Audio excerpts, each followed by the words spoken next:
तो फर्स्ट मैंने बोला 3 चीजें हैं। पहला क्या, आंसर लिखने में सबसे पहला क्या बोलो, इंट्रो। दूसरा क्या, बॉडी, ठीक है, और थर्ड क्या, कंक्लूजन। अब एक बात समझना, मान लो कि टोटल क्वेश्चन 400 वर्ड्स में लिखना है या 450 वर्ड्स में लिखना है, तो हमेशा याद रखना 10% इंट्रो लिखना होगा। प्लीज प्लीज 10% क्या लिखना होगा, इंट्रो, हमेशा,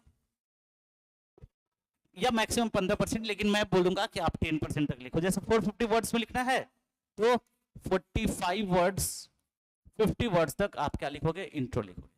एंड कंक्लूजन में भी सिमिलरली 45 वर्ड्स में कंक्लूजन लिखोगे, ठीक है। तो 10% intro, 10% conclusion, right, and rest जो 70 to 80% है वो क्या लिखा जाएगा, बॉडी पार्ट।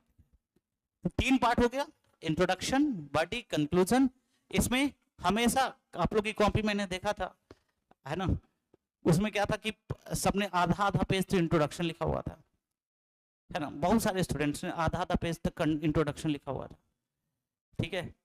और आइए प्लीज प्लीज प्लीज, आधा पेज जब आप इंट्रोडक्शन लिखेंगे तो काम नहीं चलेगा, है ना।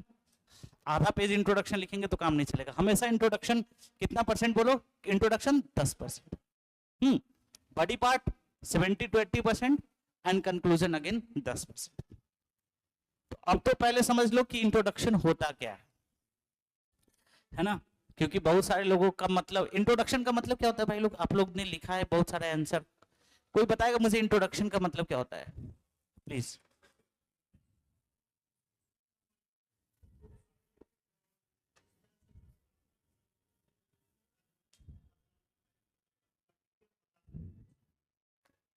पूरे क्वेश्चन का डिटेल बता सके कुछ शब्दों में।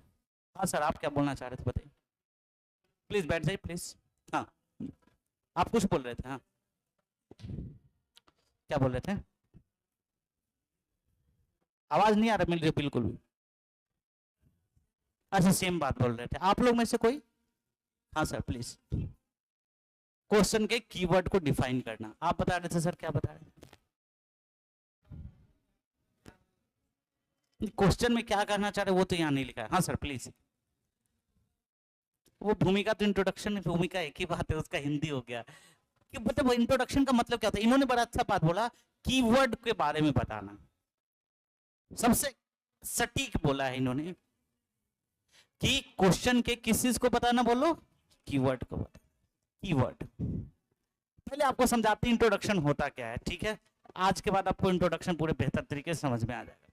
अब जैसे मान लो कि तुम मूवी कोई देखने गए, कोई फिल्म देखने गए, ठीक है। अगर फिल्म की शुरुआत में ही, टीजर में ही और ट्रेलर में ही तुमको पता चल जाए कि इसमें क्या होने वाला है ना, तो फिर तुमको मजा ही नहीं आएगा। अगर फिल्म की शुरुआत में ही पता चल जाए कि फिल्म में ये होने वाला है, ये होने वाला है, ये होने वाला है, तो फिल्म फ्लॉप हो जाना है। किसी भी ट्रेलर में या टीजर में तुमको पूरा मूवी के बारे में पता चलता है क्या कि क्या होने वाला है, जो उसमें खाली दिखाएगा कि ये वो इधर से आ रहा है, उधर से आ रहा है, तुमको समझ में कुछ नहीं आना है, खाली बस इतना समझ में आ जाना कि अच्छा है या खराब है। This is the introduction. Introduction first of all define the keyword but not the answer. बहुत सारे लोगों ने आंसर्स बोला है, आंसर लिखना इंट्रोडक्शन नहीं है। आंसर को कहां लिखा जाता है, बॉडी पार्ट में लिखा जाता है। आंसर को कहां लिखा जाता है, बॉडी पार्ट में। जो क्वेश्चन पूछ रहा है उस डिमांड को फुलफिल कहां पे किया जाता है, बॉडी पार्ट में किया जाता है। इंट्रोडक्शन में तो सिर्फ और सिर्फ जो कीवर्ड्स होते हैं उन कीवर्ड्स को डिफाइन किया जाता है। कीवर्ड्स को डिफाइन करना, उससे आंसर पे नहीं आना, जो क्वेश्चन पूछा गया है उस बात को नहीं बताया जाता है इंट्रोडक्शन में।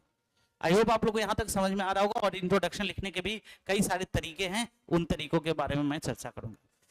तो इंट्रोडक्शन लिखने का जो सबसे पहला तरीका है उसे हम लोग बोलते हैं फैक्ट बेस्ड या तथ्य आधारित परिचय। कौन सा परिचय, तथ्य आधारित परिचय, फैक्ट बेस्ड। और ये सबसे बेस्ट तरीका है लिखने का, क्या, इंट्रोडक्शन। और ये कहां कहां पे क्वेश्चंस में यूज होगा? इकोनॉमी के क्वेश्चंस में, पॉलिटी के क्वेश्चंस में, या फिर किसके क्वेश्चन में? साइंस एंड टेक के क्वेश्चन में। हिस्ट्री के क्वेश्चंस में तथ्य आधारित परिचय लिखने की संभावना नहीं होती। बात समझ में आ रहा है क्या? है ना? इंट्रोडक्शन लिखने का भी अलग अलग तरीका होता है। कहीं किसी से पूछ के आना इंट्रोडक्शन क्या होता है, बता देगा कि कुछ लिख देना इंट्रोडक्शन। इंट्रोडक्शन लिखने का मैं 10 तरीका आपको बताऊंगा कि इंट्रोडक्शन, अभी तो स्टार्टिंग है, जैसे जैसे आगे बढ़ते जाओगे मैं इंट्रोडक्शन लिखने के 10 तरीका बताऊंगा कि एक क्वेश्चन के इंट्रोडक्शन को ऐसे भी लिख सकते हैं, ऐसे भी लिख सकते हैं, ऐसे भी लिख सकते हैं, और तब जाकर सिलेक्शन होता है। ठीक है? सिलेक्शन गोल गोल बात करने से नहीं, तथ्यों को समझने से और उन तथ्यों को अपने कॉपी पर अंकित करने से होता है। ठीक है? तो पहले समझने का प्रयास करते हैं कि फैक्ट बेस्ड इंट्रोडक्शन क्या है। अब पहला तो क्वेश्चन ये अराइज होता है कि फैक्ट आएगा कहां से? तो फैक्ट कहां से आएगा भाई लोग? आर्थिक सर्वेक्षण अभी आया है, बिहार का आर्थिक सर्वेक्षण, भारत का आर्थिक सर्वेक्षण। अरे बोलो, बजट है ना, तो बजट, सर्वे, इन सब से आपको निकाल सकते हैं। रिपोर्ट, बहुत सारे रिपोर्ट्स आते रहते हैं। ठीक है? ह्यूमन इंडेक्स है, ह्यूमन डेवलपमेंट इंडेक्स का रिपोर्ट आ गया, यूएनडीपी का रिपोर्ट आ गया, वर्ल्ड बैंक का रिपोर्ट आ गया, बहुत सारे रिपोर्ट आता है। तो उन रिपोर्ट्स को आप निकाल सकते हैं। इंडेक्सेस कि ये इस भारत इतने स्थान पे है, ये स्थान पे है, तो ये सारे से आप क्या निकाल सकते हैं? फैक्ट्स को निकाल सकते हैं।